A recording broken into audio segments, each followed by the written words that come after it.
আসসালামু আলাইকুম। আজকে একটি গল্প বলবো। গল্পটি এরকম, সাপ এবং টাকি মাছের মধ্যে খুবই ভালো বন্ধুত্ব, কিন্তু সাপ অহংকারের ঠেলায় নিজে এঁকে বেঁকে চলতো, হেলে দুলে চলতো, কখনো ডানে চলে তো কখনো বামে চলে। তো বর্ষার সময় দুই বন্ধু প্ল্যান করে ঘুরতে বের হলো। তো সাপ তো তার রাজা সুলভ আচরণ নিয়ে লেজ এঁকে বেঁকে যায়। তো টাকি মাছ যখন তার লেজের সাথে বাঁধছিল তো তার চলতে খুবই অসুবিধা হচ্ছিল।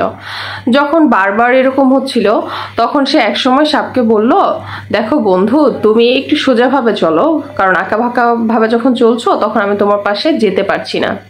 তখন সাপ কি বলল জানেন? যাকে দেখতে নাহি পারি তার উঠান বাঁকা। বন্ধু, তুমি আমাকে দেখতেই পারো না, আমাকে সহ্য করতে পারো না, এই কারণে আমার সবকিছুই আঁকা বাঁকা মনে হচ্ছে।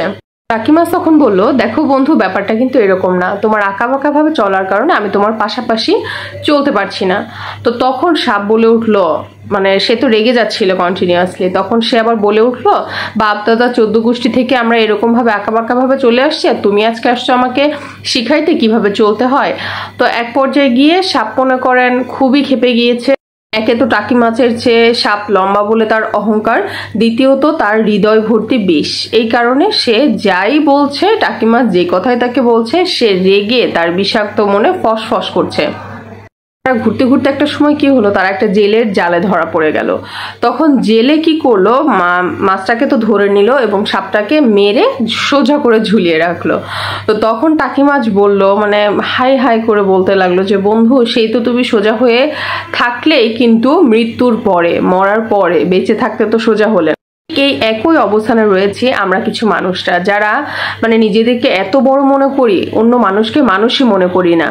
আমাদের মনে সবসময় একটা কথা মনে রাখা উচিত, অহংকার কিন্তু পতনের মূল। এবং আপনি আজকে যে বিষয় নিয়ে অহংকার করছেন বা যেটা নিয়ে অহংকার করছেন, আপনার কিন্তু সেটার পতন ঘটবেই, হয়তো আজ, নয়তো কাল, নয়তো 2 দিন পরে। তাই যারা অহংকার এবং মন ভরা বিষ নিয়ে যারা বাঁকা পথে চলেন, আশা করছি তারা সোজা পথে চলবেন। কি জানেন, মৃত্যুর পরে আর সোজা পথে চলে কোনো লাভ হবে না।